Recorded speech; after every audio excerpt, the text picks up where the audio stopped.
In-numru ta' każijiet ta' bullying irrappurtati fl-iskejjel żdiedu fl-aħħar sentejn.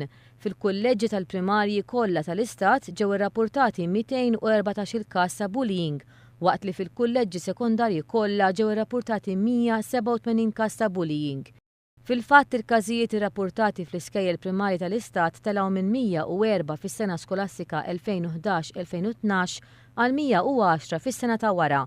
Fl-iskejjel sekondarji l-każijiet ta' bullying żdiedu minn 88 fis-sena skolastika 2011-2012 għal 99 fis-sena skolastika 2012-2013. L-istess jista' jingħata l-iskejjel tal-Knisja u dawk indipendenti, hekk kif in-numru ta' każijiet ta' bullyar f'dawn l-iskejjel kważi rdoppja. Il-każijiet irrappurtati tal-ibbuljar żdiedu minn 15 għal 24 fl-iskejjel primarji u minn 10 għal 20 f'dawk sekondarji.